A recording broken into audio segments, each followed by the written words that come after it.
Man, you're I'm a little tired. tired, so it's not exactly as bouncy as it was, but that's okay. I'm Jacob. This is my I'm brother. Ray. And we what do we do on Weekend Movie Reviews? We do a podcast, which is what you're watching or listening to currently. We do reactions. I promise you they are coming. Jacob's just been extremely busy. It is coming, I promise. And the show I react to is not released its second season, therefore I can't react to really anything currently. There's nothing really out show-wise.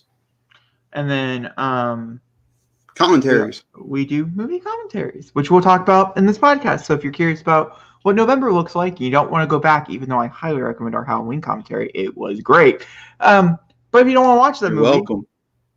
that's fine. I forced my brother to do it. We'll talk about it in this video. In this pod, we'll talk about all of it. All right, let's get started. So Zachary, my biggest question to you: where are we starting? In this hodgepodge of information we have today, what floats your fancy? Because a lot of it is a bunch of drama. It is. So, do you want to... I feel like we should just nip it in the butt and get all the drama out of the way before we get to Mando. Because I feel like Mandalorian is going to be a fun time to discuss and, enjoy each other's company. Sure, and we could say that. You like it in some regard. Sure. We can say that. Let's go ahead and get the Rose. Johnny Rose. I'll introduce this because Zachary's getting full out of it. So today was the verdict day for Johnny Depp and Amber Heard. If you guys do not understand what's going on, I kind of want to slightly explain what this was about, and then we'll talk about what the verdict was, what we feel the verdict should have been based on the information that we were given, based on articles, since we were not there in London when the verdict was going on, or the trial itself. And also what we think they should do with the actors involved, basically. That's basically what we're going to be talking about, just so everybody understands. Normally our conversations are really like back and forth, like not so organized, but because the situation is a lot more complicated than most things that we talk about on our podcast, I think it needs some more formalities and, structure, basically. So basically what this whole thing was about, I was under the impression that Johnny Depp was suing personally Amber Heard for lying to the public about what he had done. Like it was like 4 years ago or 5 years ago now. It's been a hot minute. 2? No, really? Started 2 years ago. Yeah, that's 2020 for you. I've been keeping up on the situation. But instead, I learned today that he was suing The Sun, which is a news outlet over in the UK. And he was suing them for basically labeling him as a wife beater and using her as the label as a wife beater. That's why she was there, to defend herself and her honor, but also to defend what she had said in that article that they released and things, because there was personal statements and stuff in there. So that's basically what happened. The verdict came out to be that the judge... Now, this is where me and the judge don't exactly agree. Full-heartedly, could I say, in the honest me, because of all the information that was presented, which is what we're going to talk about next. The judge said that Amber Heard was completely 100% unguilty of any of the things that was put against her. That she was a liar, or that she, helped in the acting of whatever, blah, blah, blah. That she is completely the victim in this situation, and that Johnny Depp is a wife beater. To the point where it publicly says in the law now that Johnny Depp is a wife beater. And that, my friend, was not a good answer. And we'll talk about it. We'll dive into it a little bit. It's a little more complicated. This is not this is a gray situation, not a black and white situation. And so yeah, that was the verdict. Is that Amber Rose? My gosh, what is wrong with us? Amber Heard kind of walked out of it unscathed. I don't really believe that to be true. No one on the internet believes that to be true, but that judge believes it to be true. And Johnny Depp, ended up being persecuted more, I should say. My personal opinion on the situation, based on the information that we were given and the receipts that we were given by Amber Heard herself and by Johnny Depp's team, they're both guilty. And I think it was a very toxic relationship. Johnny Depp happened to be drunk during a lot of it, and so once again, it falls under to the liability of he could say I've never hit Amber Heard or he'd never whatever, but because most of the relationship was involved with alcohol and other drugs that he has admitted to consume while they were together, for that short period of time, you can't use his word. Basically, it kind of takes it out completely because of the fact that there was substance, involved.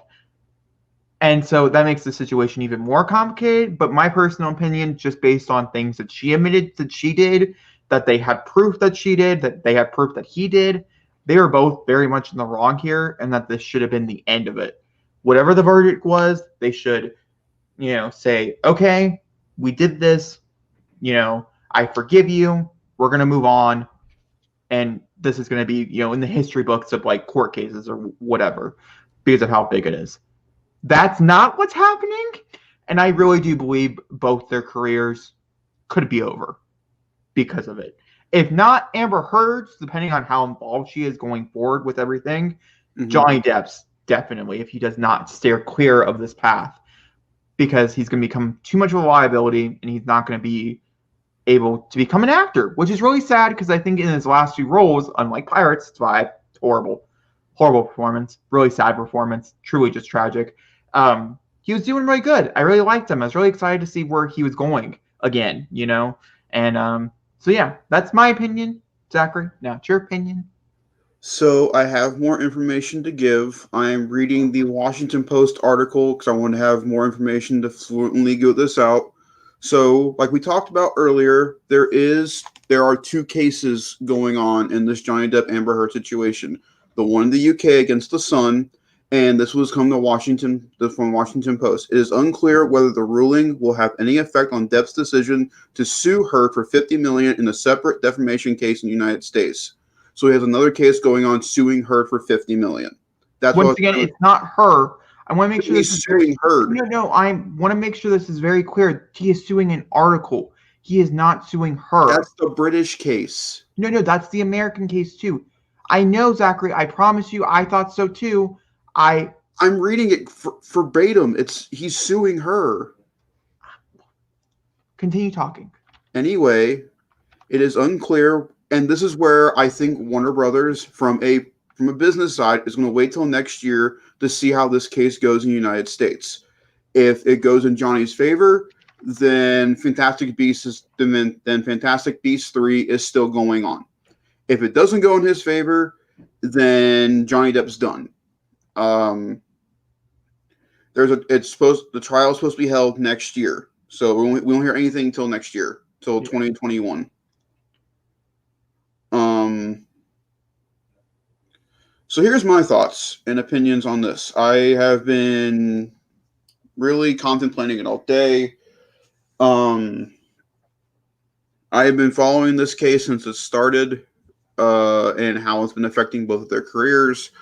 I have been on Johnny's side throughout most of the trial. But like my brother says, there can't be two faults in this situation. Both Amber and Johnny are both in the wrong in some case, state or form.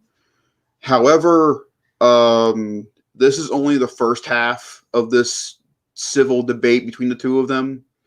And in this case, Amber won this one. And it does not look good on Johnny's part at all. And so I guarantee you, executives and movie people, especially Disney, who loved working with Mr. Depp, are no longer going to be working with him. I think this kind of just sealed the deal about Pirates moving forward without Jack Sparrow. And that sucks, which means they're probably going to end up removing Jack from the Disneyland rides at Disney too. Okay. So sorry. You are correct in a way. Okay. Not saying you're not correct. Sorry for saying you were incorrect. He is suing the Washington Post for $50 million against Amber Heard, so she'll be a part of the case. So this is ongoing. That really sucks for both of them. They really should just drop all this shit. They really should. They drop it right now, and they say, okay, bygones would be, but bygones be bygones. He goes and he gets, he goes into rehab and he gets clean and things. It could be an amazing story. And he picks a great role to come back with. And who knows? History can be history. Amber Heard can be continue to be Mara. I can't think of her name. Is that right? It starts with okay. And a lot of people really liked her in the role. And bygones can be bygones, and people can still be, where they need to be or whatever. But either way, because she co-wrote an article in the Washington Post when all this stuff was going on, speaking of the abuse that she suffered, and so he's suing the Washington Post against the article that she wrote. So Amber Heard is a part of it because she wrote the article. Right. There you go. Sorry, just wanted to clarify all the information. Also, Jacob had to be somewhat right because that's just how nature is. Continue. So, how I feel about the verdict? I feel they were in the right. Like 100%? Judging from everything that I've read over the past 2 years going on with looking at this story, it doesn't seem like he wasn't doing it. I do, and that's what I mean. This is why it's so much more. I think the problem with this, I think personally, here's the thing. I think Johnny Depp wanted people to understand that this is not who he was. This is not what he did. He strongly, truly believes this is nothing. He didn't do any of this, what they're saying that he did or whatever. And he wanted somebody to tell him that they believe him and that, yeah. We told him after all the stuff came out, and it kind of seemed like she faked everything, and that everything that had come out wasn't true. People are like, okay, we believe you. We gave you our good graces back. Show us, we did this. It wasn't good enough. He took it to court. I think that's where he messed up. Is he should have never taken it to court. One, a male judge is never going to go against a woman. It's not a sexist situation. It's just the way the world has been working, and we're not ready for that conversation, it seems like. This is a perfect good example of that. It's never going to be the ruling was always going to be the same. It doesn't matter how good of his case was, the ruling was always going to be in Amber Heard's favor. And that goes for any case going forward. Because the information's still going to be the same. It's still the same information, the same stuff that verdict this one that what he did was wrong. Because she brought evidence. She brought a shit ton of proof with her.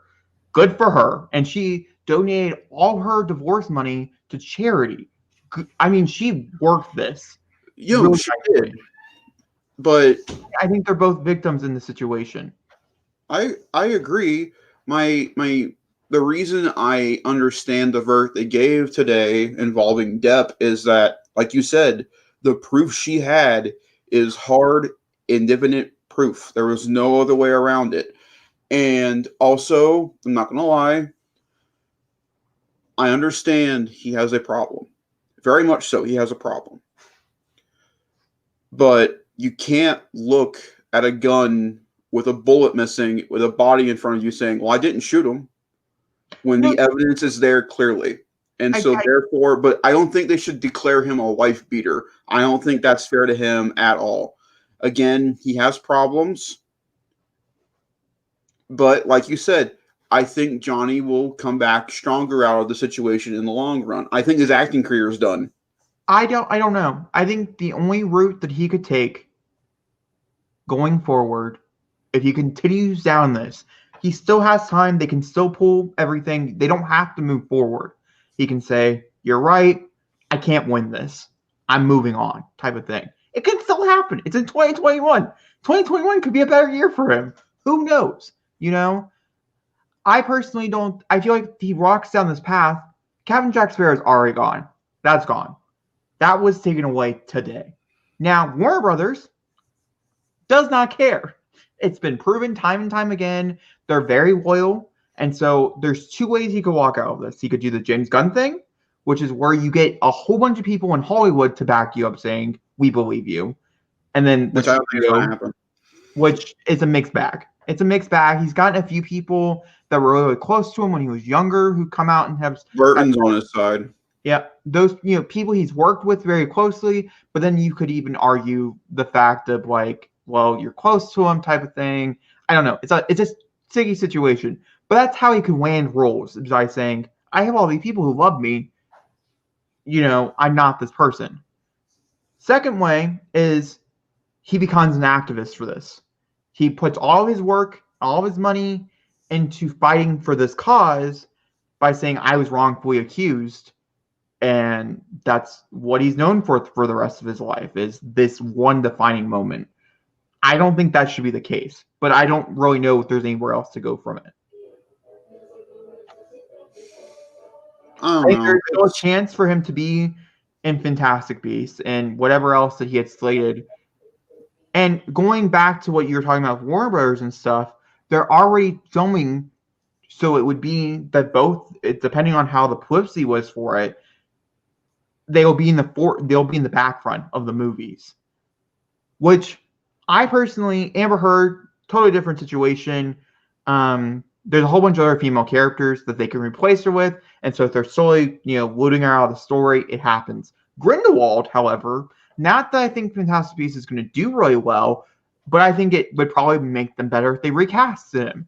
Well, unfortunately, unlike with Aquaman, Fantastic Beasts now has two things going against it. I agree with a lot of people online by getting J.K. Rowling to back you up is probably not the way to go with this situation. And that's why I bring this up. Fantastic Beasts has J.K. Rowling situation and now Depp. Honestly, I think Warner Bros. Should just take the loss and just stop. They're not. It is not worth all the publicity they're going to get now, because it's not going to be good publicity. Everyone's now getting mad at the new game coming out for Hogwarts because J.K. is supporting it in some way, shape, or form. And she wrote these last two films for Fantastic Beasts. 3? They have 3, 4, and 5. But also box office wise, look at Crimes of Grindelwald. It didn't do well at all. And they put out a freaking extended cut. When in the almost 2 decades of Harry Potter has there ever been an extended cut to a one, except for Chamber of Secrets, because it added more from actually, the book. A lot of the originals actually have extended cuts. 1, 2, and I think 1 and 2 do, but they added from the book. 4 doesn't have one. 4 does have one. I've seen it. It's like 3.5 hours long. I know. I would have that version in my collection. No, you can only get it one. I don't remember how I watched it. I think it was on like HBO or something like that. But you can only get it a certain way. And it's not one that they take off the websites and stuff. It's when it doesn't matter. Warner Brothers has a dead franchise under their belt when it comes to Fantastic Beasts. They now have 2 arrows going into it. I don't think they want a third. Just drop the movie, let it be done. Let bygones be bygones with that, and drop Johnny, honestly. Right now, no studio should work with him until this is all settled, because they're bringing in chaos into their studio with working with them. Also, with Fantastic Beasts, for instance, I was curious about the numbers. Zachary is completely right here.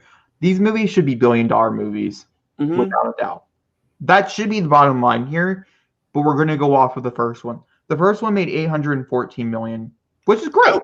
Which, by the way, I will hold to the fact. I like the first one very much. I think Fantastic Beasts and Where to Find Them is a very good movie. I think the first, I would say, 2/3 is good. I think the final third loses me a lot. I agree. It's not the ending is not great, but it's a fun film throughout the entire thing. Fantastic Beasts: Crimes of Grindelwald, which is not a fun film. It's actually a mess. Both like structure of a story wise and just a mess of a movie in general. Only made $654 million worldwide, which is it's now Harry Potter standard. That's bad.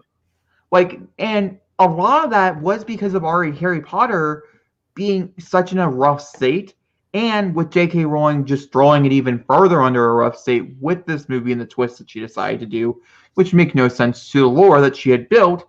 And so she's basically killing her own franchise. Not that it's almost DOA now. Let's not murder Harry Potter. And I think people also forget Crimes of Grindelwald, the year that was coming out, Cursed Child came out. That was a whole thing. Last thing. I've read the book. Don't ever fucking read it. It just I mean, I'm not going to read it just She because. kept adding more and more, and now keeping Johnny Depp on his Grindelwald. If they're gonna go forward with this franchise, you made him a shapeshifter in the film. Shapeshift him again into a different actor. That's what you have to do. I agree. I do. I do think, and I I feel think- bad that we have to take him out of the situation, and not. And I don't feel like we need to take her out of the situation because I Oh think. no! I am on both sides. Take them both out. No, I think. But here's the thing. I think Amber Heard can be weaned out of the story because there is great female characters in Aquaman. Yes. There's other great female characters, so she can still be in the background, but she does not need to be on the quest with Jason Momoa type of thing. I'd say give her one scene in Aquaman 2, set up a new female in the beginning of the film, and let it be. Just let it be done. That's what I mean. But that's my problem, though, is that they're going to add her in the Snyder Cut. They're doing scenes with her right now. Well, Snyder Cut takes place before or does it take place after Aquaman? How's that work? After. Yeah. So it would make sense. It would make sense because they was already in the movie. It does make sense. By the way, have you heard the theory about Joker and Deathstroke's appearance in the film and how they're going to do it? No, but speaking of Snyder Cut, moving away from this drama, let's move over there, which is not a drama. I want to forewarn. I just didn't know what the title is. You want to know? Oh yeah, you can tell me now because we're over here. So there is a rumor going around that Snyder did not shoot that end credit scene. We did, right? Mm-hmm. For the movie. Yeah. So they're saying that I hate this because that means you're not going to get anything with the two of them. But so picture this for a second. You're in a swampy land. Deathstroke enters the swamp. A dome raises from the water. Enter out Lex Luthor in his battle armor with Joker standing next to him. Black Manta shooting from the river. Lex Luthor looking at Deathstroke going, they have their league. Why not our own? I don't know. Legion of villains, buddy. That's what they're setting up. And I love it. Seeing Lex in the power armor would be dope as hell. Maybe. I don't know. I don't have to. I want you to know if it. That's the theory going around. I personally like that because it's getting all the great villains from the DCU up to this point together. And so I like that. And plus, maybe we'll get like a cameo of Cheetah, maybe. Or something. I don't know. I don't know. Got no clue. But speaking of Snyder Cut, let's talk about Snyder Cut today. So, two things I want to discuss here. The trailer is being taken down, which a lot of people noticed online. Zachary did not, so good for Zachary. The second thing I want to talk about is how they changed heads of HBO Max and how, going forward, that's who's greenlighting everything. Before, it was practically AT&T. The heads of AT&T were like, yeah, I'll give you money. Yeah, I'll give you money. Yeah, I'll give you money.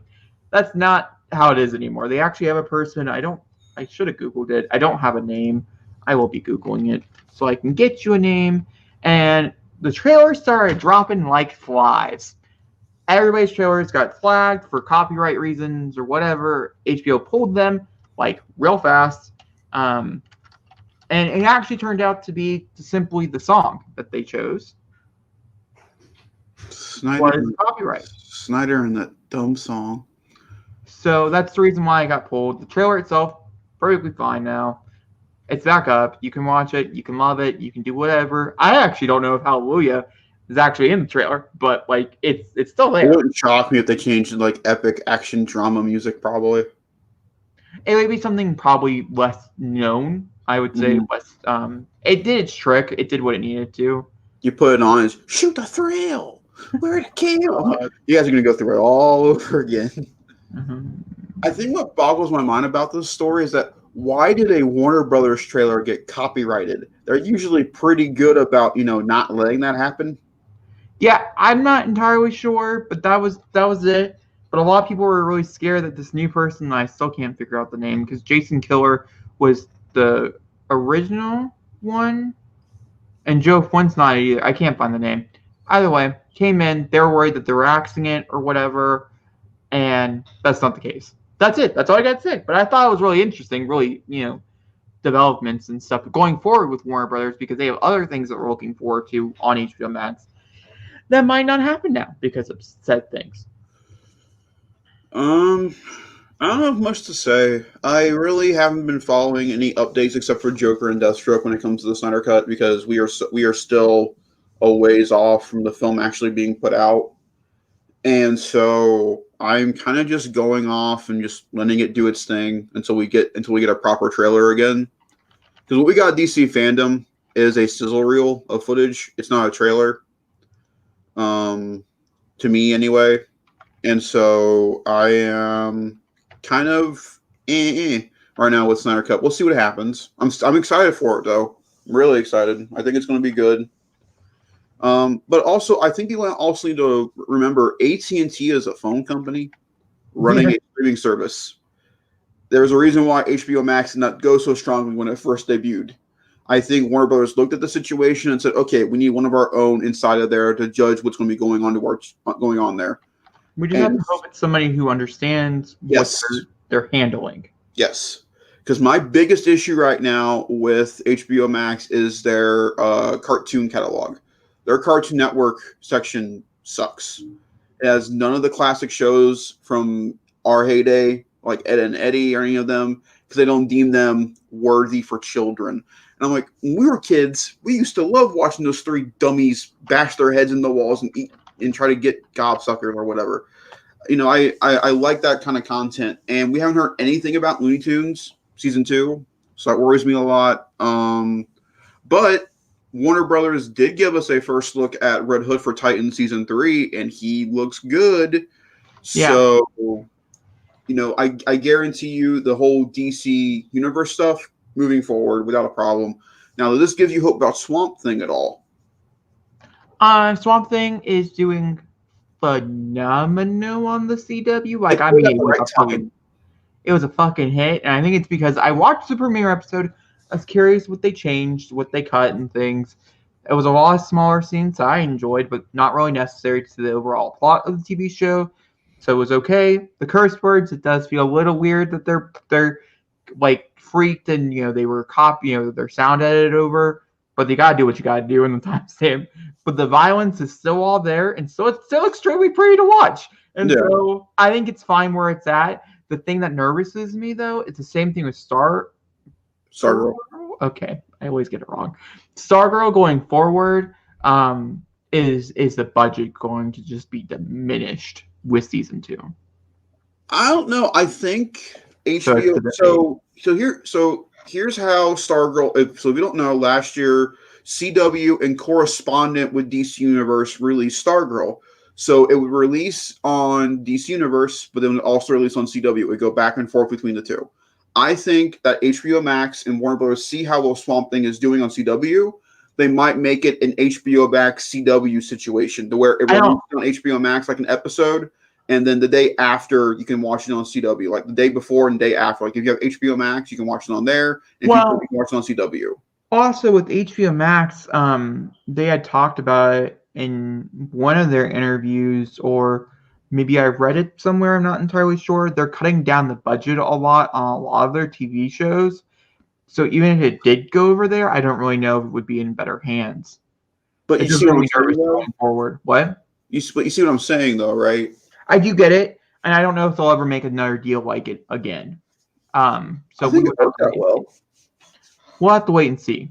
I do just absolutely. We did also get our Arrowverse release schedule from January up to February. Speaking of Arrowverse, we now know that Flash doesn't start till February, which makes sense. Usually every year Flash is February. But Tuesday nights is Flash and Superman and Lois. So it's taking the place of Supergirl, which still don't like, but whatever. But Batwoman has now moved. She is no longer on a Sunday. She is now a Saturday show, which I think fits very well for Batwoman, to be honest. I think having a Gothamite for the weekend, I think is really cool, because it was originally a power hour, a power weekend. It was Sunday for Supergirl, Sunday for Batwoman, and Saturday for Supergirl. But now they flipped it because Supergirl is going to be going. Batwoman took Saturday's spot, and she looks so good in the suit. I love it. She looks great in the suit. I think the suit fits her very well. And yeah, she looks good. And I like the subtleness of the red in her hair a lot. So I went from going to I'm pleased. The suit fits her. And plus it's a multiverse. it also like it makes me really happy because like her suit, the original suit in the episode that I did watch, that she didn't have the red hair yet or anything. I didn't really like how it looked. It looked plastic kind of thing. Whereas this looks much more detailed and looks like they spent much more time in it. It looks and things. natural on her. And it looks very natural and things. So I really like it. I think it turned out really, really nice. A lot of people are curious about how the hair is going to do and things. So I actually have a theory about that. So as we know with Kate Kane, when she does the hair, the cowl and the hair go together. I think that she's going to be kind of going the same route that Ruby Rose did, with having a kind of like a faux, like a faux fro, which takes the helmet off, and there's going to be and she's going to have her mask, and she's going to have like short hair underneath. I think she's pulling her leg, and she's going to have short hair going into the show. That's what I think. We will have to wait and see, though. I'm definitely watching the premiere. I'm definitely curious to see how they handle it. Well, as you guys do know, if you guys have been around for a while, I'm in the middle of watching it, and the goal is to be all caught up by the time the first episode, whatever the first episode is of the new season, so I can watch it weekly. It'll be back when we first. So the goal is to catch up on it all. So I think it's very doable for me personally. Oh no, it's fine. And I really think you're gonna like that when we watched the first episode together. I really think you're gonna like the season. I did. I liked it very much to the end. I think it was very good. And apparently Ruby is supposed to make an appearance in the first episode to send her character off, from what I've heard. Hopefully they don't kill her. Oh boy, we talked about this a couple podcasts ago. Kill off a lesbian on a lesbian show. See how bad that goes. PR wise, it's gonna be a nightmare. So yeah. Yeah. All right, moving over into another smaller story. We have a few of these. This one, I don't really know much about the other one, so I'm gonna let Zachary take the reins on the other one and things. Insidious 5 did get announced. I was quite shocked by the announcement itself, but it had some very cool like little Easter eggs in it, and I kind of wanted to read it because ultimately, if you're not excited for Insidious 5, Zachary, I still have a feeling you would be really interested to know the information. So I'm just trying to find the screenshot because I didn't know I wrote a book last week and it messed up all of my timeline. I can't believe they're on Insidious 5. They are on Insidious 5. They also did a prequel.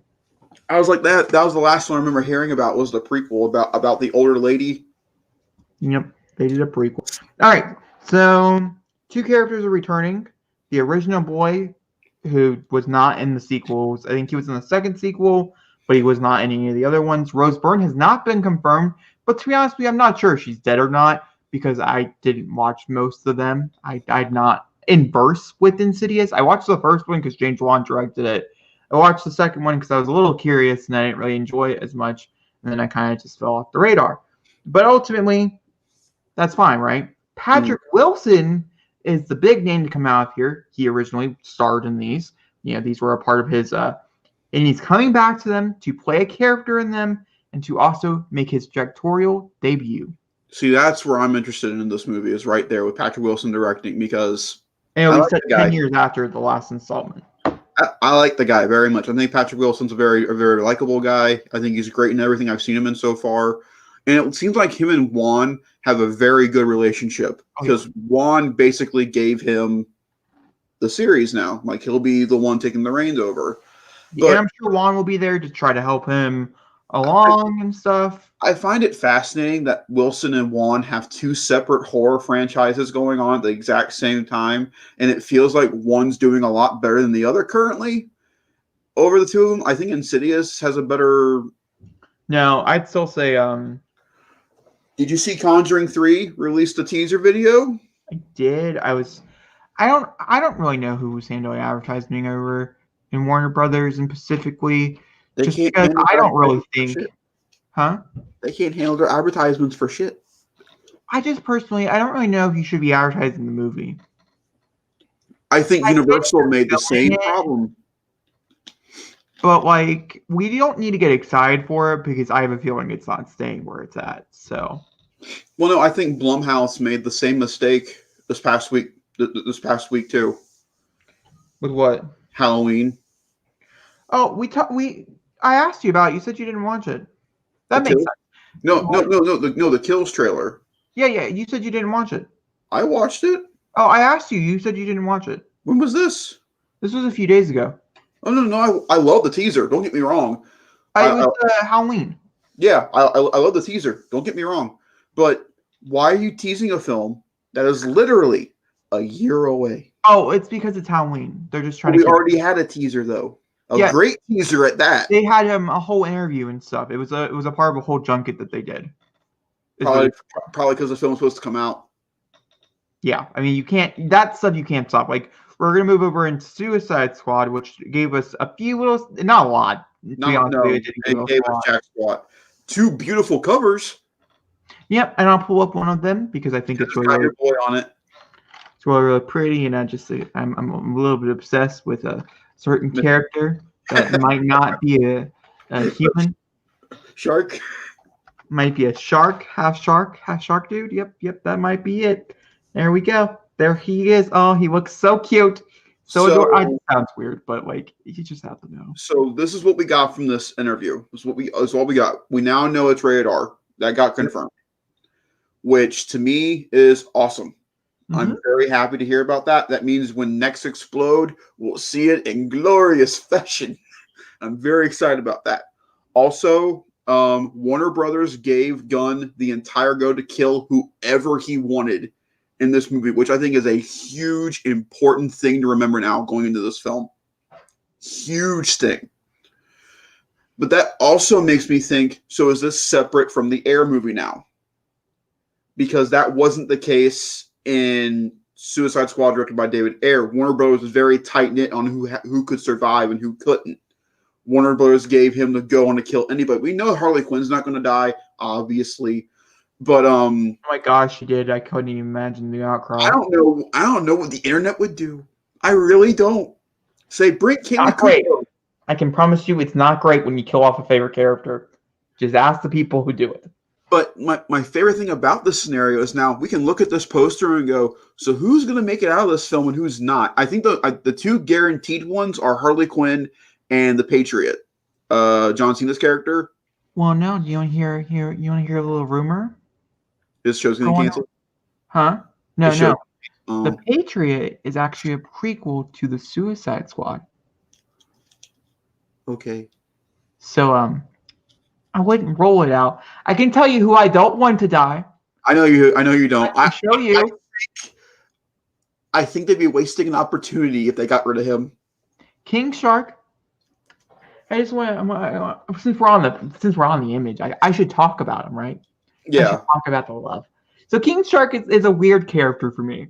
If you had asked me a year ago if I had any desire to see King Shark in anything, actually when they announced it that he was going to be in this movie, I think I laughed. I was like, Zachary, they're doing King Shark. And you're like, okay, he's a very big villain. Why are they doing someone called King Shark? After experiencing the beautifulness that is the Harley Quinn TV show, which is on HBO Max, I recommend you watch it. King Shark is like one of my new favorite DC characters of all time. And like, I am so excited. But if this is like a straight roll, like the lizard dude, Killer Croc. Killer Croc was in the original Suicide Squad. I'm gonna be so mad. I'm gonna be like, kill him right now, kill him. Man, I'm beautiful. I mean, there's moments, okay, but like overall, any DC movie. Overall, we can agree that like I don't want that same experience for Killer Croc. Also, I think Pete Davidson should probably not die first, as a lot of people have predicted, just because he is really good with comedy. And listen, the one thing where the movie could fall is the comedy. Know who I think is going to die first in this movie, and people are going to be mad of me saying this. Idris Elba. I think they hyped him up just to kill him in the first 5 minutes. I think with Idris Elba, this is what happened. They called him. They're like, hey, dude, we don't have a death shot anymore. Will Smith's not coming back. We need a new one. We're kind of recasting it. Do you want to be a part of it? Idris Elba obviously was like, that's a phenomenal role. Let me be a part of that shit. Yeah, sign me up. Will Smith called him like, "You're doing what to the character that I born? No, you can't touch that shit," and then hung up the film. Then they're like, "Okay, what do we do with Idris Elba? He signed on. We gotta give him something." They should have went a different route, and we all agreed. We Yeah. all agreed. There was an excellent route to go down. And I think they just made him Deadshot light. Yeah, and that's my problem. That's why I think they're going to kill him. I know. Like, he doesn't pop. First is Weasel. Weasel's going to go so quick. Unless if Weasel survives the entire film. Like, do you think he's a secret weapon? He's got to be. I mean, look at that runt in the back. He's my favorite character in the entire ensemble. Now, if we're talking about... Who the fuck is Weasel?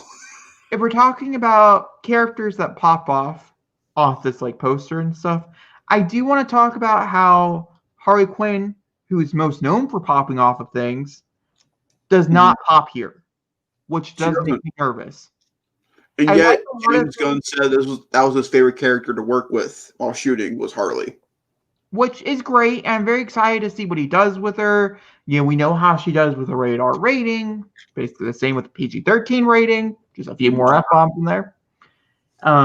Blowing up random characters that probably should be blown up, but they do it anyways, and throwing in scenes that don't need to be there. And so that brings me back to the rated R rating. That on one end, I'm extremely excited, but also on the other end, I have seen other movies that James Gunn's done that's rated R, and I think the taste level and the sensitivity level are ajar. So I'm hoping somebody's there with him saying, okay, remember, this is rated R, but like, let's not go like so rated R that like it's completely taste. Does that make sense? Yeah, no, I get you. Okay. So, but this also raises questions about DC moving forward, because this is actually, so this is post WW 84 being out. This is really after the DCEU as we know it is done. Does this mean moving forward, DC is looking more into being with the R? I think it will depend on how this does. I think Batman's still a shoo-in for the R rating. I really do. I don't know. I think based on the trailer, I think they can bring the brutal and the violence just with a PG-13 rating. So I think there's a mixed bag there. I think there's a chance that it could be PG-13. There's also a chance it could be rated R, depending on how violent the crime scenes are and the story itself is, the tones and things. Joker did really well. Yeah, but see, that's what I think R ratings do well, is that they don't do it just for shock value. They do it because it fits the story, and that's why Joker works so well, because it fit the story. Exactly. And that's where your concern comes in for this movie, is James Gunn's just doing it for shock and awe. And to be completely honest with you, I hope it's for shock and awe, because this movie is called The Suicide Squad. The title says it all. But it's more like it's not. No, I think if you do it right, it can both be shocking and awing, but also tasteful. Which every movie, I've seen so many movies with some like hard R content. Okay? The best movies do it tastefully. Even if it's so graphic that you're like, what am I watching? If it's tastefully done, it's a masterful film. If it's not, then it's just like, why is it here? Why am I sitting through this? My best usage of this being tasteful, non-tasteful rated R thing is V for Vendetta. The graphic novel is not tasteful at all when it comes to being the mature book, but the movie has that beautiful pace of being kind of creepy when it comes to him and Natalie Portman, but it doesn't go too far when it comes to the political satire part of it. I think V for Vendetta hits that line brilliantly. The Boys, I think the first season had the balance. Season 2, not so much. No, I agree. I think they're verging more into the comic books, but I still don't think they're there yet. But I think that's a great one to say tastefully, not tastefully. The comic books are not tasteful at all. No. They're actually kind of something you would vomit up on a Saturday night. But the TV show, I think, to the most part, handles it quite tastefully. And that's why I'm curious to see how the Invincible show does when it comes out next year, because you have not read the books. I have. There are certain aspects to that are not very in. But the difference between that and this, honestly, is animation style. They're going cartoon over live action. They can get away with a lot more of a dirtier kind of grungier animation Harley Quinn. Harley Quinn, Sausage Party. Yeah, we don't talk about that atrocious film. Hey! No, I don't really like the movie, to be honest with you. I don't like the movie. It does not hold up. Don't defend it. But the one thing I am for sure of, though, when it comes to Harley, is that she'll be treated as a character. I think James Gunn does females very well. Ergo, Nebula and Gamora from the MCU. I think he did them very well. Okay. Nebula especially. Nebula. Gamora, I still have yet to see Gamora how Gamora should be. But if I see how he treats Nebula like he treats Harley, then I'll be fine. That's where my concern is. But did Nebula have the great arc with James Gunn, or did Nebula have the great arc with the Russo brothers? No, it started in Volume 2. So, I mean, I don't know. It's a mixed bag here. It's a mixed bag. I don't know. It's an interesting case. I don't want to get excited about it because it says 2021. It means 2021, but it could move to 2079. No, actually, I would say if this doesn't come out in 2021, it just simply means the world just isn't, if the world is still good and things, I still feel like they'll debut. I mean, I think Wonder Woman's so slated for Christmas, and I just find that shocking. I don't think it's gonna hit it. They said December 1st. We'll know on December 1st, so a month from yesterday, if it moves. I personally feel like you should move it sooner, but because you're pushing it, yeah. I personally think, no offense to James Gunn and stuff, but I think they should switch films coming out in 2021, 2022. I'm just saying. I feel like we're going to get a better movie out of the other one than this. I feel like they should just move Dune and give Batman back his spot. I agree, but they spent way too much money on Dune to do that. Yeah, Batman is a smaller film, but I guess we really just have to keep that in mind. It is a smaller movie, and Dune costs more to make. Therefore, they lose like $300 million. Batman's like 80, so which is fucking crazy.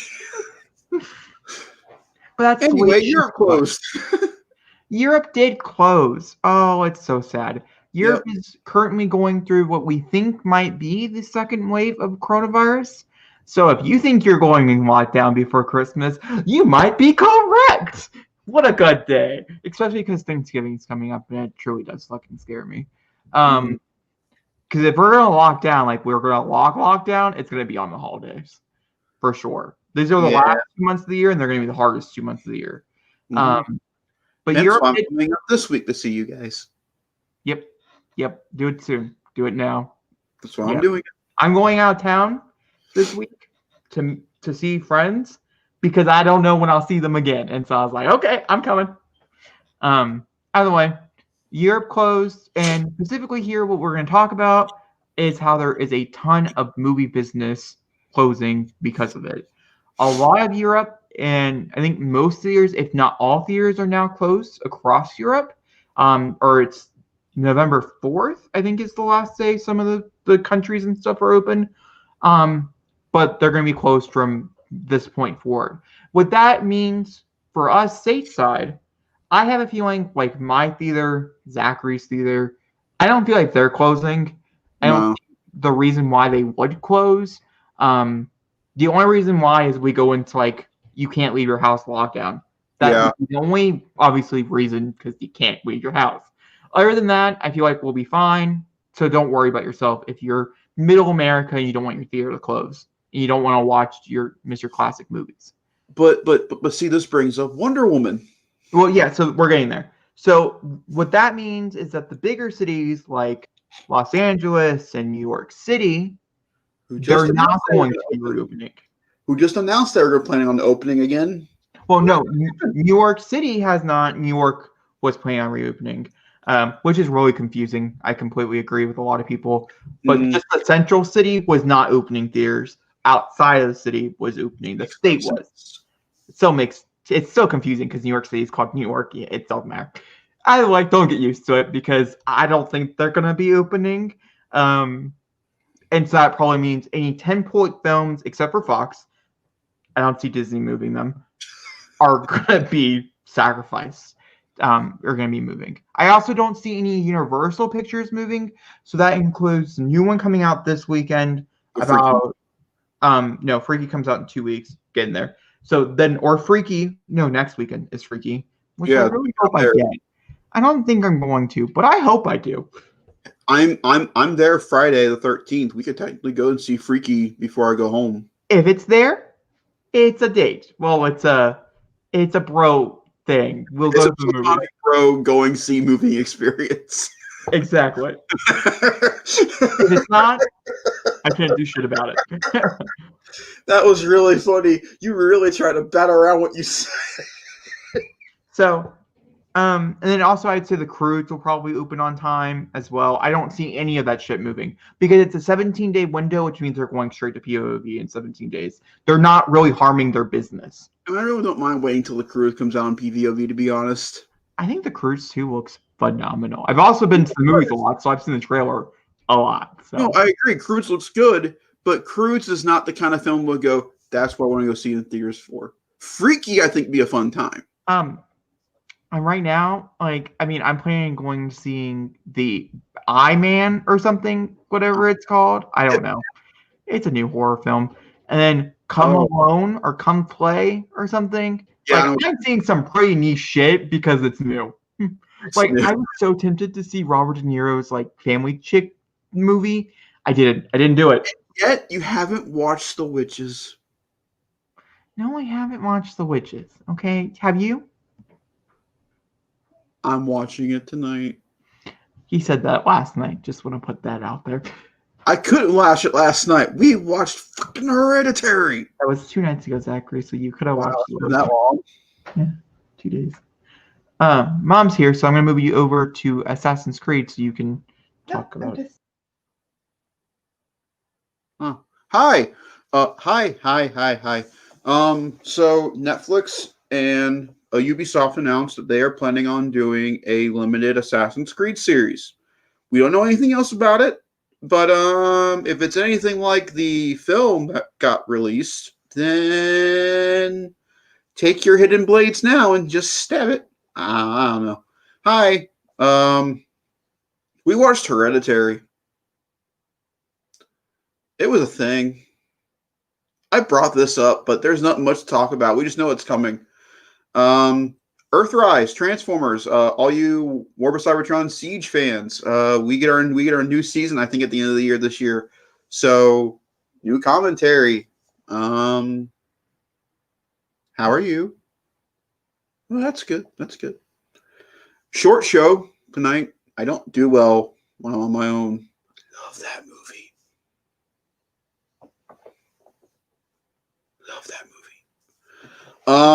We have an Endgame commentary. It'd be weird if we didn't have an Infinity War commentary. Jacob just real fucked up everything. Okay, we're back. Okay, I put you on Netflix Assassin's Creed and I showed up with Infinity War, which I didn't sign up for. So I told the audience what I wanted to tell them about it. We know it's coming. That's it. And so we brought off on commentaries how we have an Endgame commentary, but not an Infinity War one. So I find it weird. Speaking of Marvel, fucking Poe Dameron is Moon Knight. I just want to let everybody out there, unless you're a viewer and Infinity War is your favorite movie and you put it in the comments of a video, like this video. But that means you're 53 minutes in. Honestly, you're a true person, and we'll watch it just because of it. Just because of the fact you waited this long.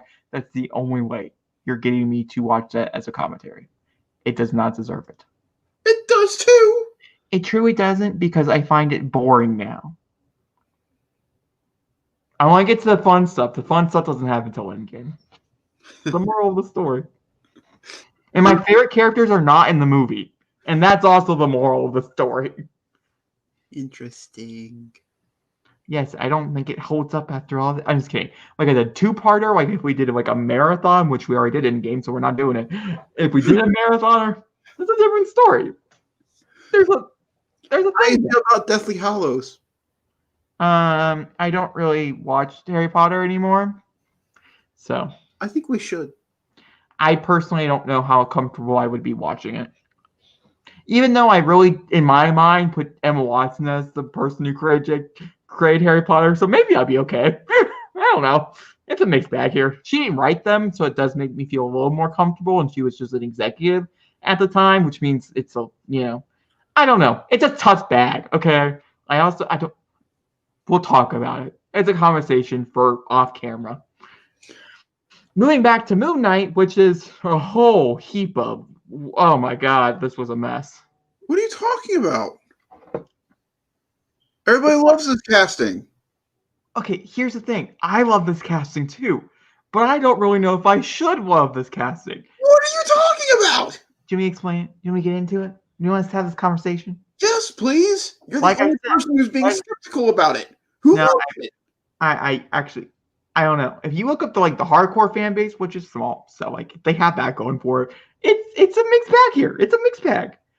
And we're gonna talk about it. So I just want to mention how I said this whole thing was about drama. Like this should be the podcast titled Drama, not the podcast you at the side of Yoda. Which is what the title is right now. And Baby Yoda is the subscription because it's Baby Yoda. No. Basically, Moon Knight is a Jewish character. And I only bring this up, and Zachary's going to be like, why? Right? Am I correct?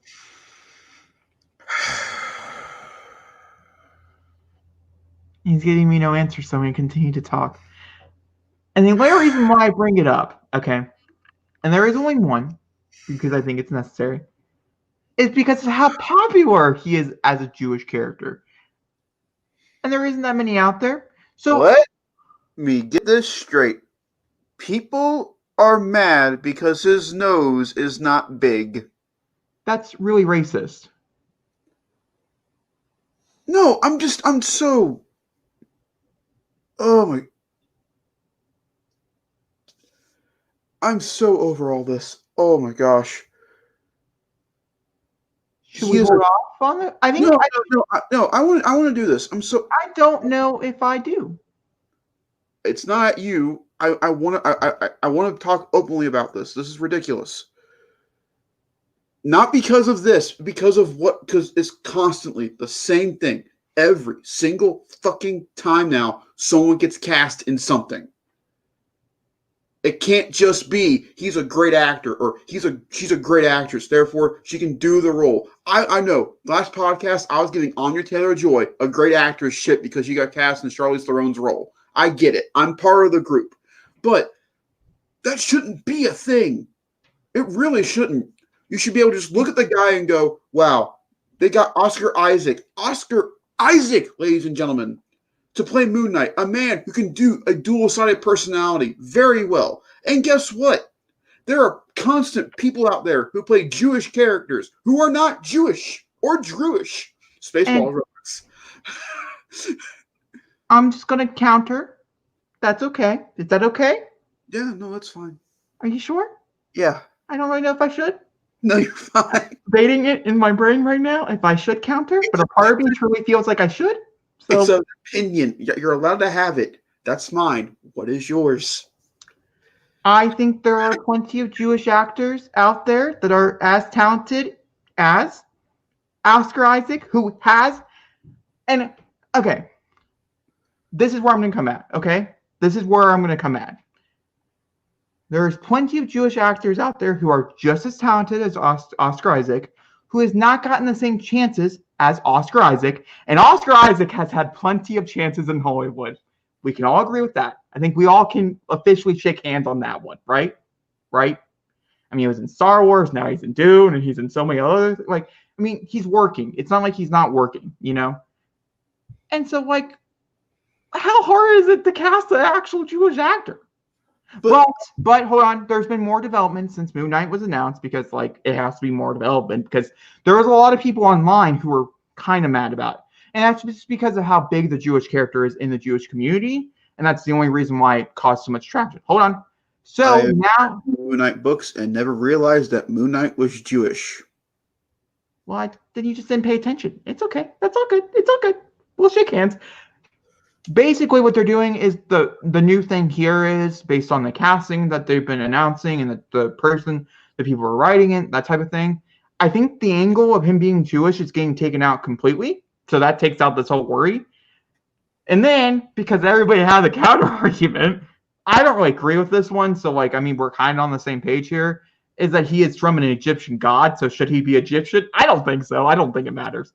Because he's an Egyptian god. Listen, there's a difference between Ridley Scott casting a bunch of white guys in an Egyptian film compared to Marvel wanting to use Oscar Isaac as Poe's thing. We should mention the Ridley Scott casting. Like, that was bad. And that's what started all this. This is the people are like, oh my god, no, we ain't supporting this shit.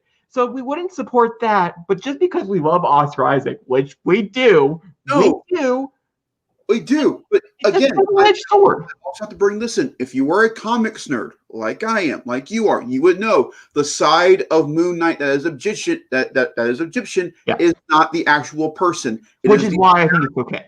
It is the spirit within him that's controlling him that is Egyptian, not him. It is the curse that is on him. And so this is one of those things where they're going. Then I'm all for it. If they're going to cast the curse, then cast the curse Egyptian. That'd be an interesting little time there. But no, regardless of Moon Knight, I don't care. I think the workaround here is an obvious workaround is if it's going to be much more Egyptian, if that's the way they're going, like having maybe he's going to places where it's more Egyptian or whatever, that means you cast the people around him as, culturally appropriate for what you're doing. He doesn't need to be because he was possessed by somebody that was. You can bring up the question, why didn't the Egyptian possess an Egyptian? But but that's not a question that needs to be brought up. And I'm sure it's not going to be brought up. Now I mentioned it might be, but who knows? No one knows. Okay. All right. We're going to move on. Okay. That's great. I have one thing left to say. No. I'm going to be quiet and calm. I just want to be excited about hearing about casting announcements. That's all. I'm so sick and tired of everybody complaining about something. We get it. Everyone wants equal rights for every member of society. I get it. I respect it. I am for it. But there is a time when you can just sit back and relax and go, we all like this guy. He's a good actor. He'll do the job well. I'm not worried about it. I don't know. My personal opinion is I'm going to continue fighting for it. So then and I can't just fight for people that I don't like. I fight for both sides. But can't be one-sided. The other big thing for me is I trust Marvel. They have not made a wrong choice when it comes in their casting department. They wouldn't have chosen him for a reason. I agree. But he's in-house. And the more Disney becomes more shady, the more I get scared. And they're becoming like, oh my God. I mean, if we want to talk about Disney, that's a whole nother conversation, a whole bag of worms.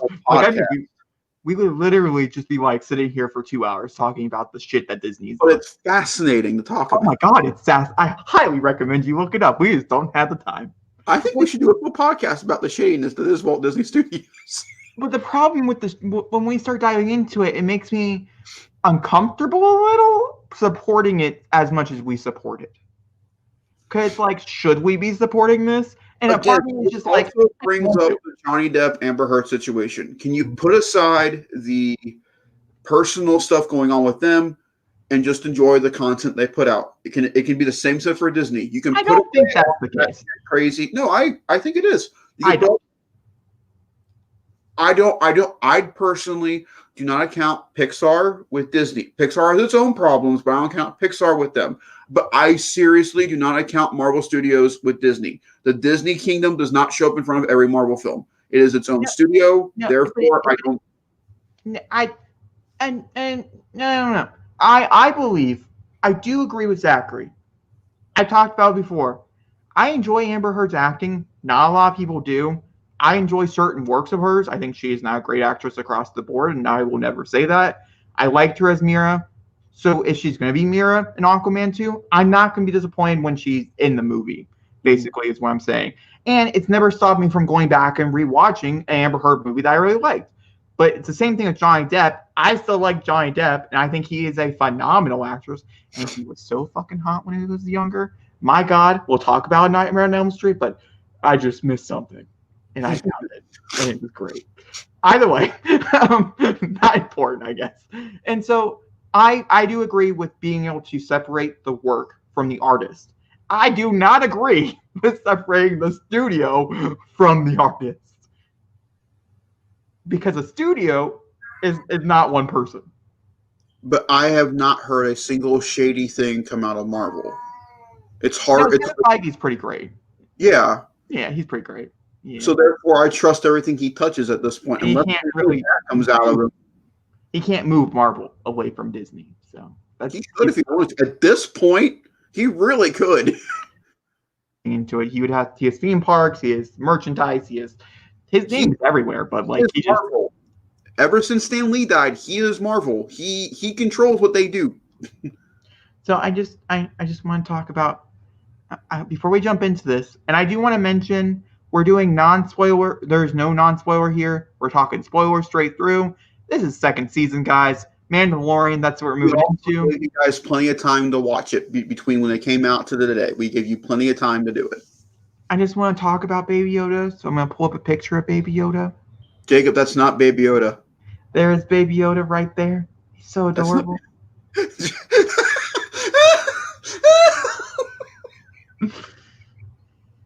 When you say, let's bring up a picture of Baby Yoda, that's not what I thought was going to come up. Wait, you don't like his little earring? Oh my gosh, man. I love that shot so much. He is having his best life right there. Okay. So I guess the real question here, and we can pull up a few extra pictures because the review is going to be a mixed bag between audience members. Do you want the good or do you want the bad? Do you want to start with the good or the bad? Who's going to start? That's what I'm asking. The good or the bad? Fuck it. Let me start. I don't care. All right, we're going to start with the good, guys. You can talk all bad you want. I honestly, I don't care. The shield's up. Star Wars is. I'm happy. I am so happy. This is just the first episode. I've been a year without Star Wars, so therefore my shield's up, and I'm able to take in possibly what's bad, but look at it as good. I'm going the prequel route with this, ladies and gentlemen, and I don't give two shits. This episode was fucking incredible through and through, from the beginning to the end. We'll get to the end. First off, I love the fact that the teaser trailers and trailers for this show shows absolute jack shit, because when Boba Fett appeared in Mos Espa, I was like, oh shit, they're doing it. And then my boy showed up. And I was so happy my boy showed up. So Cobb Nath, if you do not know, is from the Chuck Wendig novels Aftermath, which is set right after the events of Return of the Jedi. The story he tells in this episode is his origin story in the book. We find out like how he got the armor, why he chose that armor specifically, because in the book there are actually two distinct armors a part of that Jawa ship: Boba Fett's armor and a certain designer from Rebels armor is on that Jawa ship. We don't know how it got there, but it's on there. But I thought the action sequences were incredible. When the Krayt Dragon fight happens at the end of the episode and the aspect ratio slowly changes to IMAX, my mind went. It is beautiful. I think the CG has not looked better on Disney Plus. I definitely saw where their faults were. And plus, ladies and gentlemen, this episode was an hour long. They took the biggest criticism of The Mandalorian and they fixed it. It was a beautiful hour-long episode, and it made me so happy. But Baby Yoda, ladies and gentlemen, Baby Yoda came to play. He was adorable. When he hid in the pot and poked his little head up, I was like, there's a meme. There's a meme right there. or the shot of him in the speeder bike with his ears going, flapping in the air, like, I'm living my best life. I loved it all. I could clearly tell that wasn't Pedro Pascal in the armor, and it was fine by me because the voice work was very well done. But the Mandalorian gave me the funniest moment in Star Wars history when Boba Fett takes the armor, when he takes the helmet off. See Mando go, "What the fuck are you doing? Put that on, son." I think I kind of find it full circle that the whole thing about Pedro Pascal was taking the helmet off. So seeing Mandalorian react about the helmet thing, I thought was very funny. Yeah, I agreed. I agreed 136%. I was like, oh, the irony here, Disney. We see you. We see you. It was really funny. But I mean, the moment was seeing Mr. Tamara Morrison at the end of this episode walking away. Now everybody's like, Boba Fett survived. I don't think that's Boba Fett. Ladies and gentlemen, I don't think it's Boba Fett whatsoever. Tamara Morrison played every single clone in the prequel trilogy. He is what Boba Fett was cloned off of. So therefore, he could be any clone in the Clone Wars. I know. IMBD says he's Boba Fett. I get it. But I get it. But he played every single clone. I get it. But he played every single... I get it. But he played every single clone in the Clone Wars. For all we know, that's what Rex looks like after the Clone Wars happened. He ended up on Tatooine. But I've been talking way too long, and I don't care. I love this episode so much. It was so... I get it. I loved it. I loved it so much. Okay, so now it's Jacob's turn. I really think you waiting for 4 days. I really think you should have saved it. I really do. Because I'm about to turn this episode into a new one. I don't care. Do it. I'm just going to sit here and rattle in the fact that we saw Boba Fett or whoever Carmel is. All right. Okay, so I guess we can start with Boba Fett. I had no idea who the actor was. I had no idea what it was, the significance. And so the big reveal or whatever it was, I was utterly disappointed because I didn't know what I was supposed to be excited about. That's not like a Mandalorian problem. That's I don't know, my Star Wars. That's your own fault. It's not my fault. It's just my pride.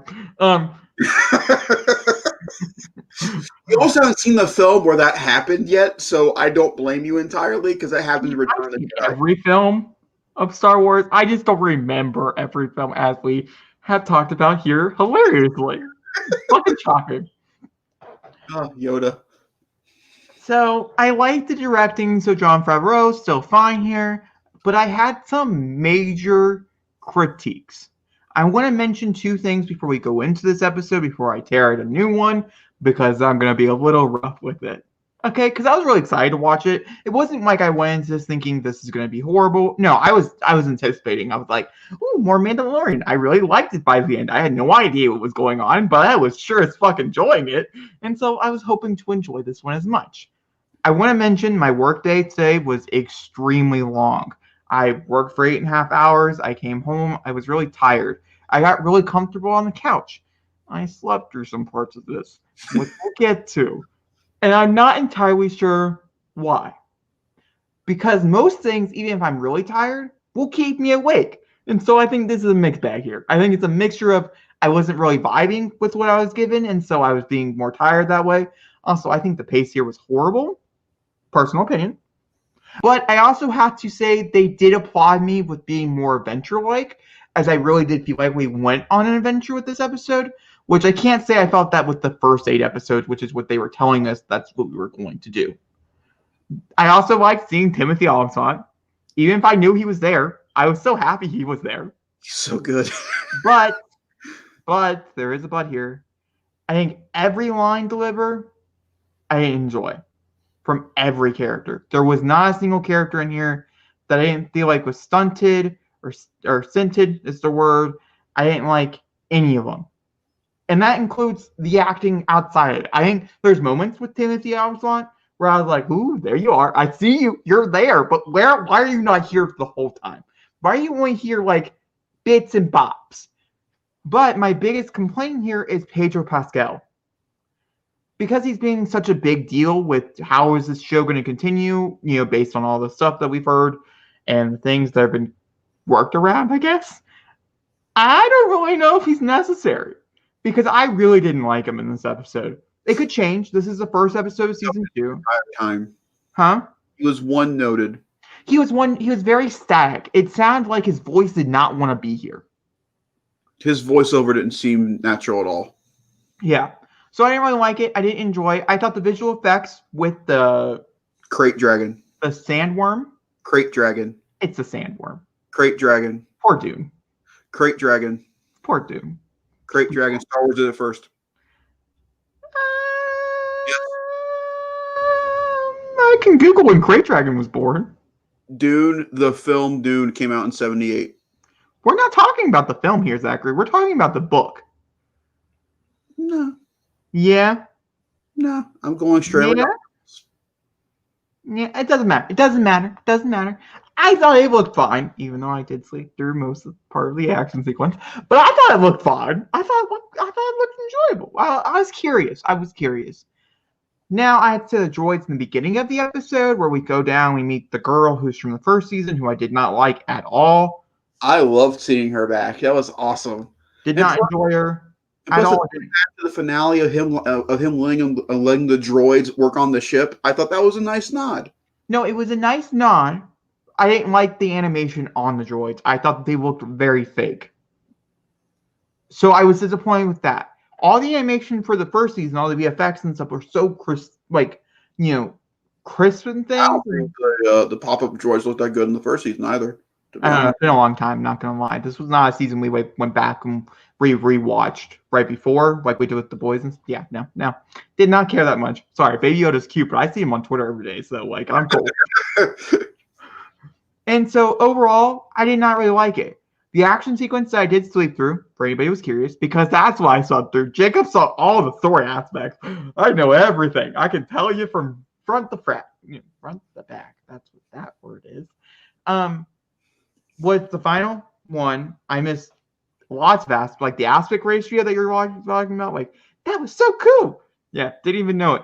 I went to sleep when they were kind of trying to blow it up, and I woke up with Pedro Pascal blowing it up. So that gives you any idea.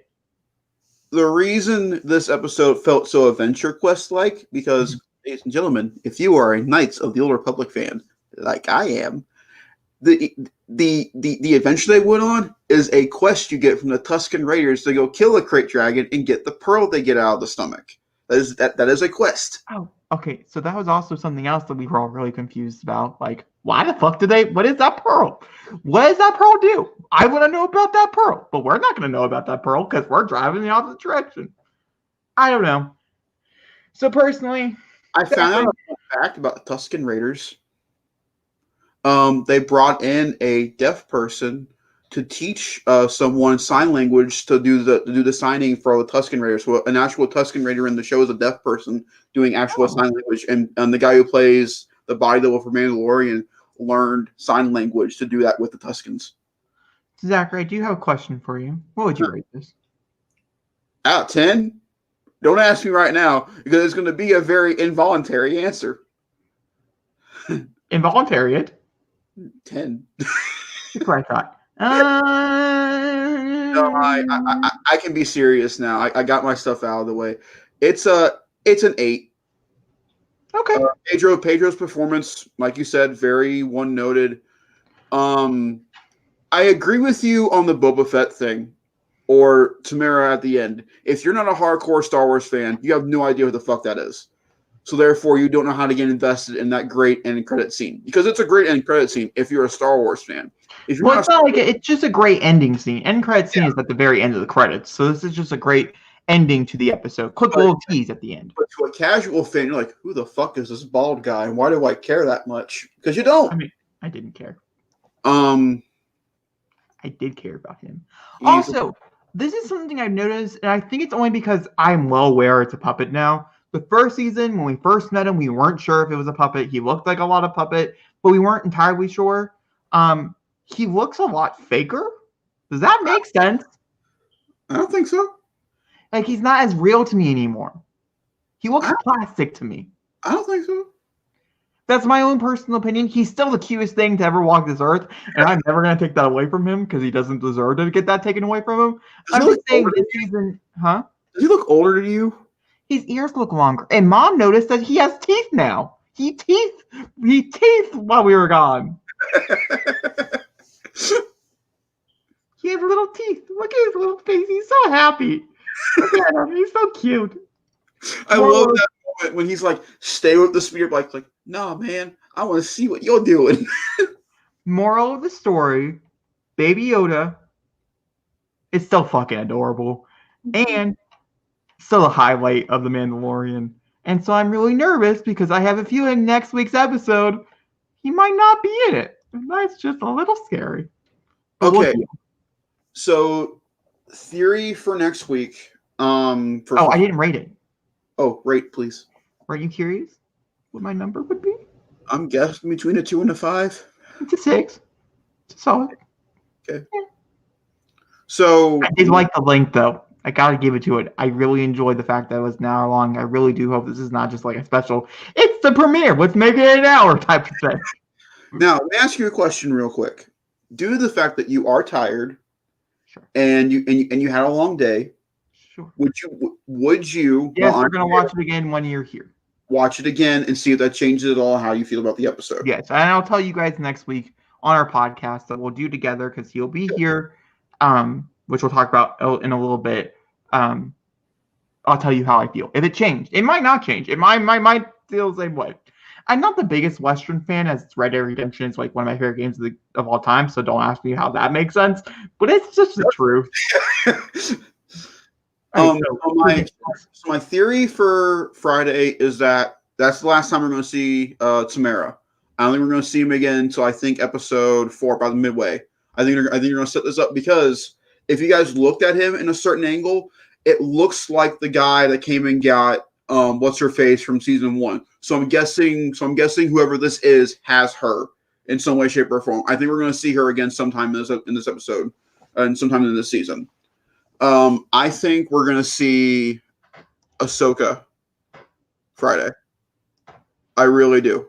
Because Disney Plus just confirmed that Rosario Dawson is Ahsoka.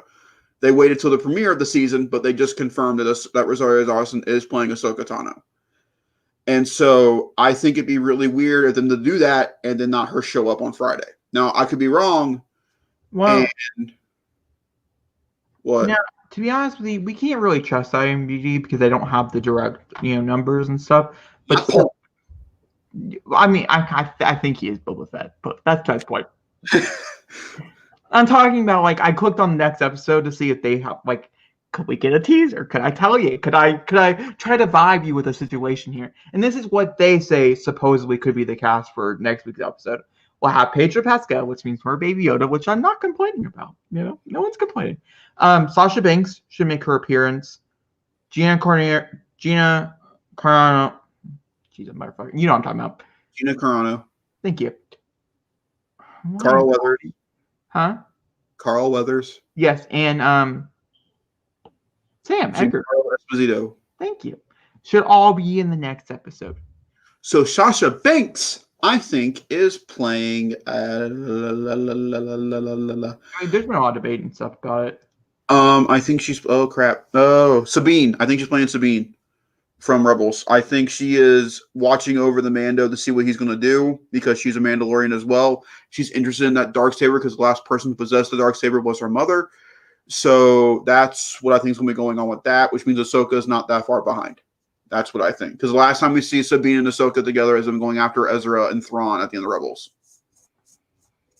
So, just going to put this out there because I'm a little curious to see if the casting changed at all throughout the season or if it's just like a staggered casting. Yeah, don't trust IMDb. So, it's all up in the air, guys. All I hope is maybe like a whole episode of, a whole episode of new stuff, new people, whatever. Gotta set it up because who knows where this is going. And then the last little glimpse is a little bit of a Baby Yoda, and I think I'll be fine. Listen, I am very proud of Disney because they could have easily made this the Baby Yoda show. Easily. Because of how well the toys are doing, how well merchandising is doing. But they made sure the show is still called The Mandalorian. Therefore, our focus is still on him and Baby Yoda together. They didn't make it a full hour long of Baby Yoda going, look at me on the screen with the Force going pew, pew. I'm glad they didn't do that. No. I kind of wanted them to do, look at me on the screen with the Force, pew, pew. I didn't.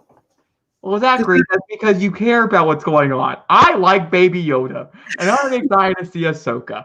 those are the two things. Actually, also, Katie Scott I'm also very excited to see as a live-action version of herself through Rebels, since I really liked her character in Rebels, so I'm curious to see how she is in here.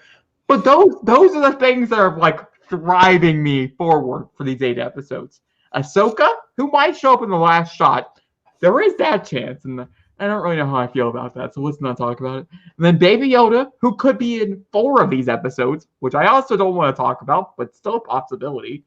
So, like, you know, I'm a little scared. I'm a little scared. Okay, it's a mixed bag here, but I'm excited to continue discussing the series over the next 8 weeks until December 18th, right before Christmas. All right. Whew. Say no. Okay, that was a hop. Zachary, what have we been watching? We've been watching a lot, Jake.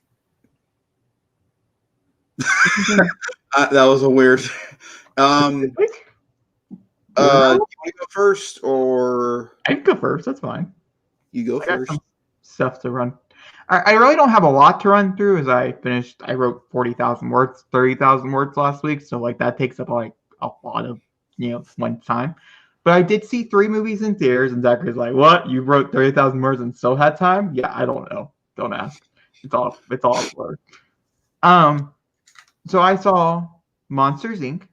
in theaters. That's awesome. With River. She had never seen it before, so it's her first time ever seeing Monsters Inc. Did you guys have a good time? She loved it. She laughed. She had a good time. I had a good time. Did Sully scare her at the end at all? No. No? Good. My only critique, which is not a critique because it's 19 years old, is that the animation is just not as strong, and so it did take out some of the hurrah in my brain. The story of that movie is so damn good. But it's still great. It's still a good story. It's still very fun, and it still just proves how much of a missed opportunity they had with Monsters 2. I think University is stronger. I mean, it's fun. It's fine, but also it doesn't make any sense. It's a prequel. No, the prequel doesn't make any sense. Because isn't there like, that's how they meet? Yeah. No, see, here's the thing. They should fact check themselves before they make a whole movie based on how people meet. Because he says that they've been together since they were toddlers in the movie, in the first Monsters Inc. Mike Wazowski literally says, "Oh my God, it's like the time when we were 4." And it wasn't like a joke. I mean, they were making a direct reference to something else. Also, can we just talk about how Pixar really used like all Pixar's toys, and it was great, and how it's an Easter egg. They should really try to do it more because it's great. They do. Like Rex and the not really. Not to the extent of Monsters Inc. You see that you see that dumb little rocket car from Toy Story in every single movie. No, I get that, but like that's just like an obvious one. I'm talking about these are like small. It's mostly Toy Story stuff, but they were so small, minute details. Now it's like I'm adoring every minute of it. Like Easter egg, give it to me. So about Rex? Oh, he's in the movie. Like it's just Rex? Like as Rex, he's a monster in the movie. I didn't know that. Yeah, that's awesome. He's a monster in the movie, and then he makes his appearance. They make like a reference, like, "Oh, look at Rex. He's going to work or whatever." And you don't really know who it is or whatever. And they make it, and Mike is like, "Well, yeah, he doesn't take him that very long to get to work or something or those lines." He's so big because he's like super duper tall in the movie. And then at the end credits, when they do the gag reel, which I love how they do I miss Pixar's gag reels. It really is a missed opportunity. I mean, most of their movies are so sad now that it's like kind of weird to have a gag reel, so I kind of get it. But still, Toy Story 2's gag reel, still the best one. It's correct. It's just so funny. It's just so good. It's so good. Either way, to that point, he shows up at the end in the end credit sequence with the gag reel, and you zoom out, and it's Rex, and they're standing right next to, and he said, "I'm sorry, I ruined something" or whatever, because he's so fucking tall they like breaks the building. Either way. So I saw that, and then the same night I went back and I saw Nightmare on Elm Street, where I fell in love with Johnny Depp as a young human because... Well, besides Mr. Depp, did the film hold up? So here's the thing about A Nightmare on Elm Street. I went into this knowing the effects were not great because they're all practical. Practical effects do one of two things when they age in cinema. they are aged extremely well, like American Werewolf in London, Or Yoda. or Yoda is like a nightmare. So I don't like that per se. I still need to show you seagulls. But or A Nightmare on Elm Street, where they're fine. And like you have the scene where Johnny Depp dies and the blood's everywhere, and it's so cool, and the way they shot it was so cool. When he gets eaten by the bed. Yeah, where you just marvel at it and things, and so that's really cool. Or the shot with the water hand, I always find to be really cool and things. Or the bed where he comes out into the water. Like there's certain things about it that's really cool. But then you also have the extended arms, which I forgot was in this one. I thought that was 2. I thought it was 2. I'm not gonna lie, but I know now. It was this one. That's 1? Really? Yeah. I don't know. There's certain parts of it I didn't really like. Freddy Krueger himself, I didn't really like in the movie because there was no context, and he doesn't really scare. He doesn't pull out all his big guns. It's the first film. I wasn't really expecting it, but he just scratches his claws a lot and he torments them. He just plays with them, and I'm just like, I get it. You're scary. You're just not I get it. Move along. Where's your syringe hand, man? Oh my god. Which I totally thought the scene popped up, and I was like, I'm ready for it. And it's not this movie. And I forgot it was. Is that part 2? No, that's the remake of this movie. Yeah.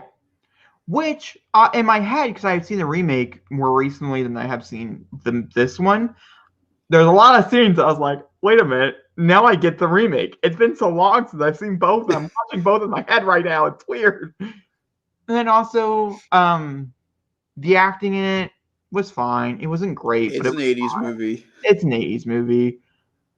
I still think Robert Englund brings it every time. They gave him like 4 lines in the whole movie.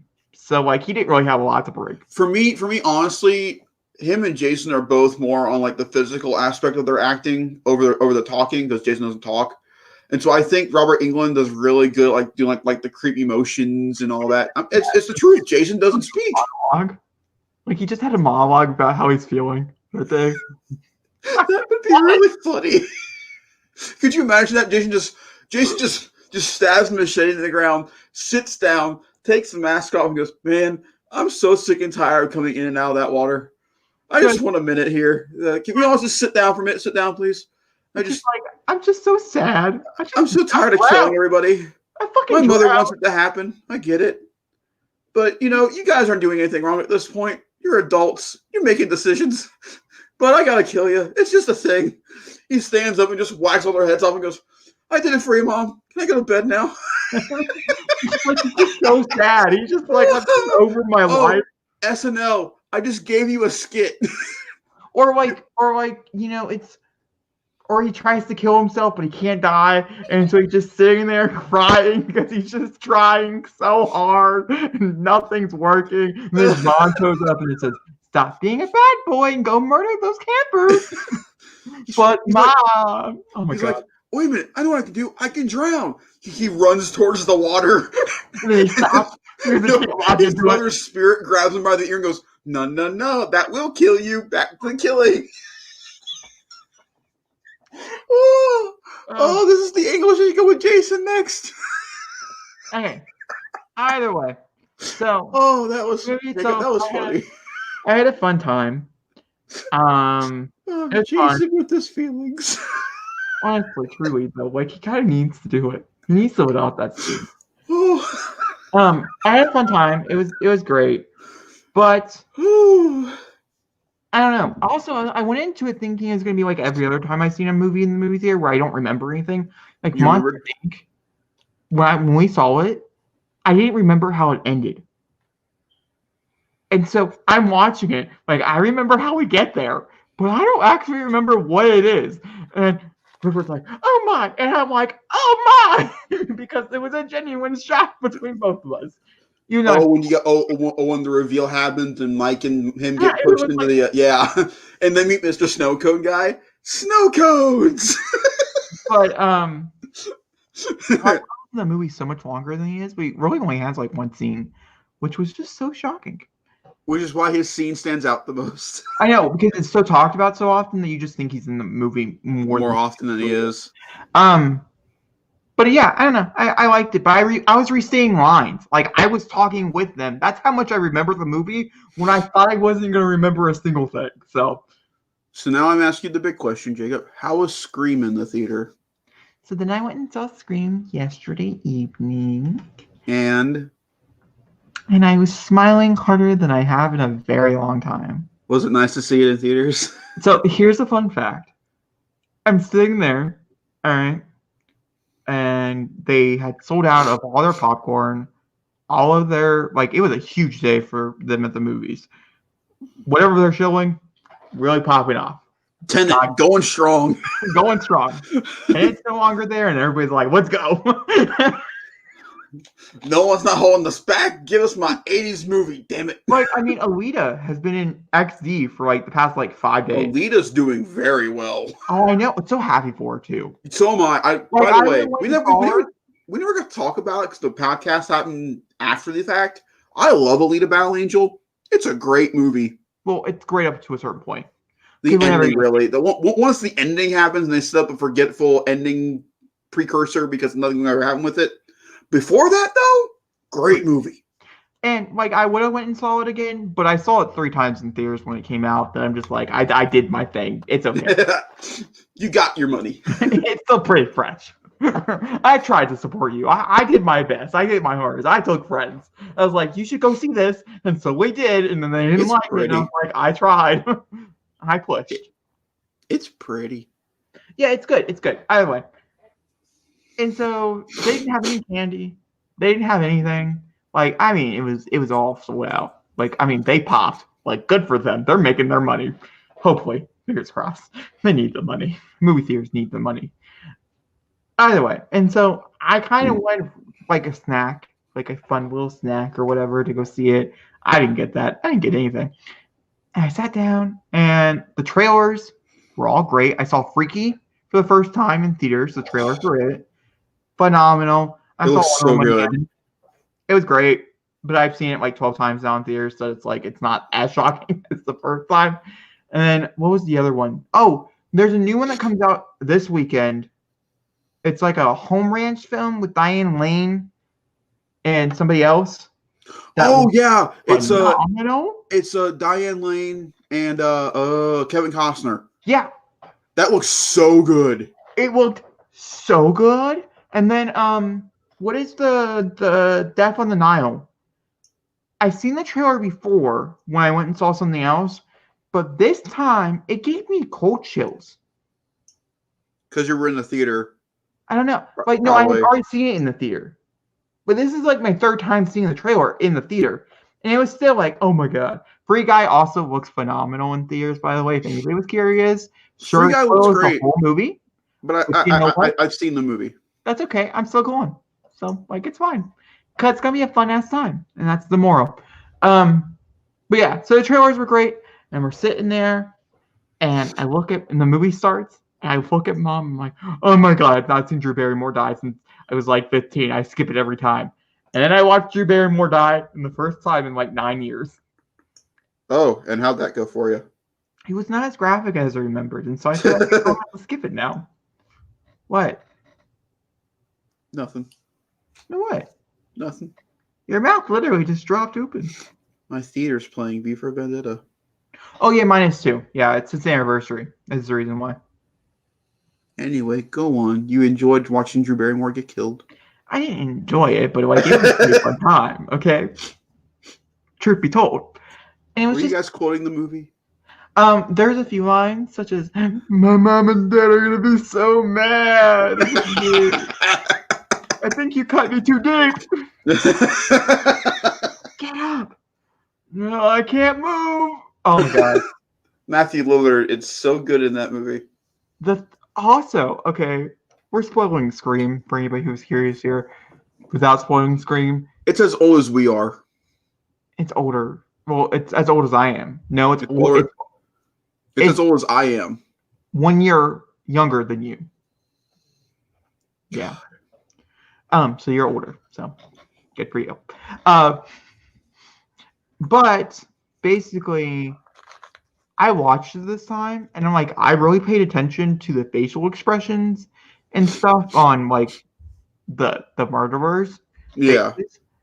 And I was like, how did we not guess this? It's so fucking obvious who the killers are.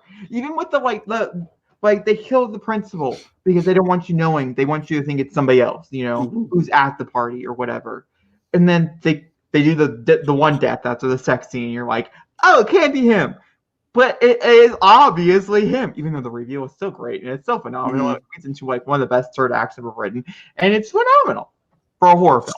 Want to make sure that's so clear. Well done. And then I watched a little movie on Halloween with my brother called Hereditary, which we have a movie commentary for. So you should check that out. Zachary, what did you watch? So I praised this show on our last podcast, but I finished the first season, so I kind of wanted to give my thoughts and opinion. Ducktales Season One is, again, it reminds me of when Nickelodeon did Turtles, the 2012 Turtles, the CGI ones that you and I both liked. It reminds me of that. It's just, they have so much care and respect for their characters that it's kind of hard to believe that Disney still looks at the older stuff and goes, we can still do new stuff with that and yet still retain what it was back when it came out originally. The ending of the season had a lot of heart. It had a lot of, pride in what it was. And it had the funniest moment with Donald Duck ever in the history of Disney. So this professor has this pill, and this pill helps somebody talk. Donald Duck swallows said pill, and apparently for the past, how many long years Donald's been around, has had the lowest voice known to man. So when they're about to do their battle cry, Donald goes, and for the sake of Duckburg, we will save it and Scrooge. And my mouth dropped. I'm like, so that's Donald. But at the end of the episode, his neck gets shocked. And so the little pill gets all like, so he gets back to being regular old Donald. He's like, we're gonna solve that. And just slowly walks away. It's so good. But it just, and I just started season 2, and again, just keeps the momentum going really strongly. I just watched an episode referencing the Scrooge Christmas Carol, which I thought was great. Movie-wise, just because they announced the suit for Miles Morales, I watched Into the Spider-Verse last night, and I see something new every fucking time. If you look at his uncle's TV, which we also have a movie commentary for. If you look at his uncle's screen when he goes into his apartment for the first time, you see oh crap, the rapper. What's his name from the comedian? He played Lando in Solo. Oh, Donald Glover. You see Donald Glover from Community in a Spider-Man suit dancing like this on his uncle's TV screen because he plays his uncle in the movies, which I thought was very funny. And I also auditioned for Miles for the movie. Yeah, which I thought was really cool. I love that movie so much. It's such a good movie. But I also started a new show as well.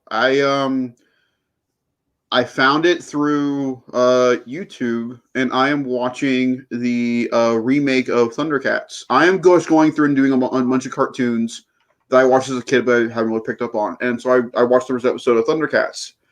And I can totally see why Cartoon Network canceled that as quickly as they did.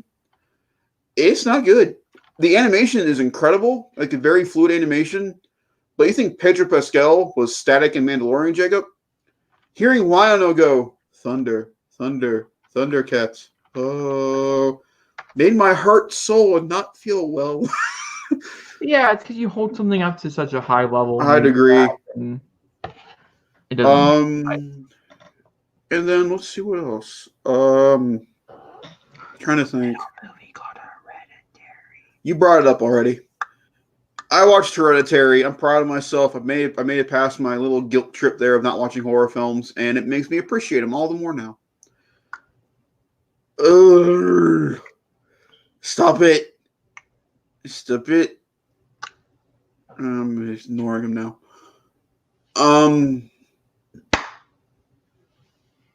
See, that one doesn't affect me as much because I haven't seen the movie yet. Yes, the aforementioned word. And like last week, I watched Spider-Man 2. I watched it. So I went and watched Spider-Man. And I'm going to be honest with you. So we're just going backwards. We're not going We are. forward? We are with this scenario. It's like I just skipped 3 altogether because I knew that was going to be a rain fest when I watched it. I just knew it. You don't want to do Spider-Man? No, listen. I got my joke in last night's movie about Spider-Man 3. I'm covered. But I watched Spider-Man. Let me tell you, Spider-Man holds up a lot better than Spider-Man 2.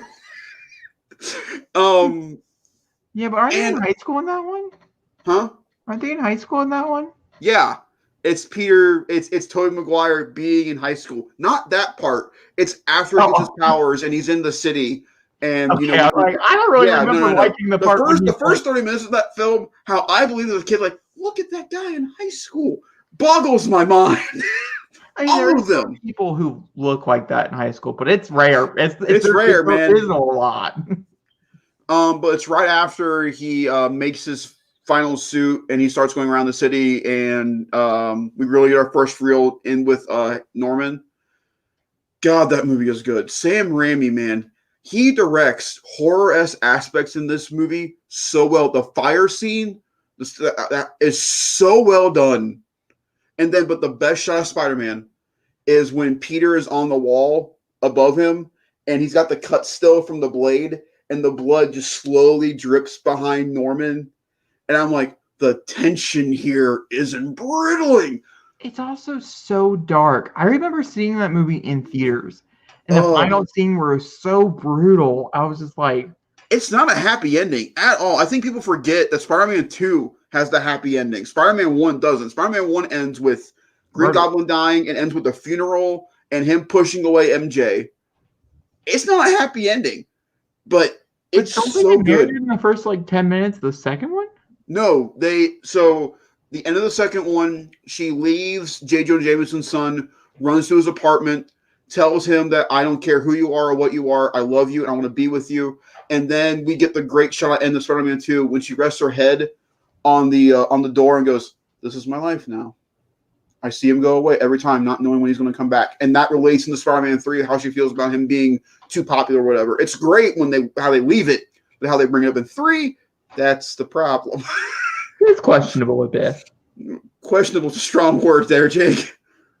It's not good. No. I still decree that Thomas Hayden Church is the best part of Spider-Man 3. Hands down. The Sandman stuff in that movie, besides special effects wise, the story stuff with Sandman is so good. But that's what I've been watching. I've been watching a bunch. I've really been enjoying going back and watching old stuff. With DuckTales being the new thing I'm watching. All right. That brings us to our last segment before Zachary sends us off. I can't believe we both said, wow, what a short show tonight. Nope. Did we really expect much more? And that is the movie commentaries for November. I do want to mention this is probably the only podcast we'll talk about the movie commentaries for November. So hopefully you watched it so you guys know. I do want to mention if you're this far in, my Jesus, good for you. Go ahead and leave if you have any recommendations for November, for any movies you want us to watch in the comments. Even though we do have one from you guys, we do have a week in here that we don't watch anything. I'm just going to run through them real fast so they have an idea. So this Sunday coming up on November 8th, we are going to be watching 300. Zack Snyder's 300. I don't believe there's any special versions of 300. I think it's no, there are not. All right. Either on the 14th or the 15th, we are watching whatever Zachary decides. If that's I already told you.